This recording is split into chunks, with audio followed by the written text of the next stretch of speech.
आज दिनांक 13/8/2024 वार मंगळवार, वेळ सकाळी 11 वाजता. स्थळ कार्यालय कळंब, तालुका कळंब, जिल्हा धाराशिव. या ठिकाणी अनेक मागण्या घेऊन माननीय सरपंच, ग्रामसेवक, ग्रामपंचायत लोहटा पश्चिम यांच्या अनागोंदी कारभाराची चौकशी व तात्काळ कार्यवाही करण्याबाबत या ठिकाणी आमरण उपोषण धरलेलं आहे. त्या संदर्भात लक्ष्मण विठ्ठल पवार हे लक्ष्मण विठ्ठल चव्हाण हे महाराष्ट्र न्यूजला 2 मिनिटाची प्रतिक्रिया व्यक्त करीत आहेत.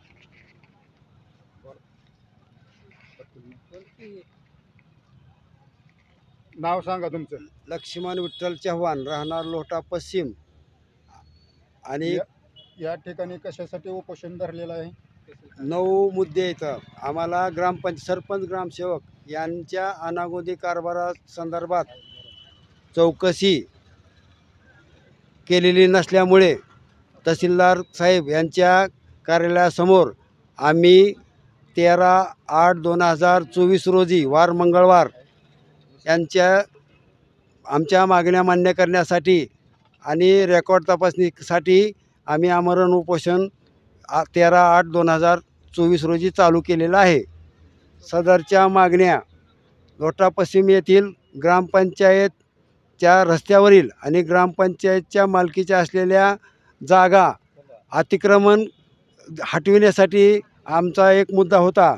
आणि ग्रामपंचायतची रेकॉर्ड तपासणी बऱ्याच कालावधीपासून झालेली नाही, तरी वरिष्ठामार्फत ग्रामपंचायतची रेकॉर्ड तपासणी केल्यानंतर खरी वस्तुस्थिती शासनाच्या समोर येईल असं मला वाटतं.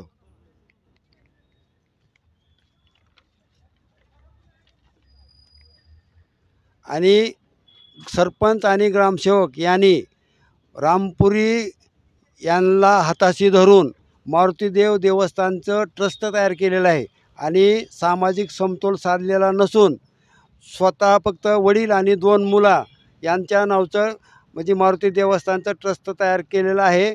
सदरचं झालेलं ट्रस्ट हे सामाजिक समतोल न साधता केल्यामुळं आणि ह्यांनी सरपंच आणि ग्रामसेवकांनी चुकीचे कागदपत्र धर्मादाय आयुक्तांच्या ऑफिसला ट्रस्ट तयार करण्यासाठी जे लागत आहेत ते दिल्यामुळं हे म्हणजे त्यांचं झालेलं ट्रस्ट हे चुकीचं आहे.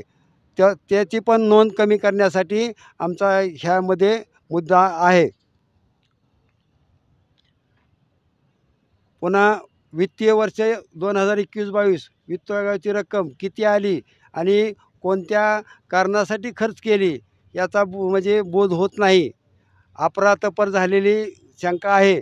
त्याच्यामुळं फक्त रोजकिर्दच रोकड वहीच लिहिली म्हणजे काय मला सांगा, व्यवहार काय क्लिअर होतो असं नाही. त्याचे व्हाउचर आम्हाला म्हणजे आमरण उपोषणाच्या वेळेमध्ये दाखविण्यात यावेत ही विनंती. धन्यवाद. किती दिवसापासून बसलेले आहेत? 13 काल मंगळवारपासून 13/8 सकाळी 11 वाजता. जर तुमच्या मागण्या मान्य नाही झाल्या तर तुमचे पुढले प्रोसिजर काय असेल? आम्ही जी मागण्या मान्य झाल्याशिवाय आम्ही आमरण उपोषणापासून परावृत्त होणार नाहीत. धन्यवाद.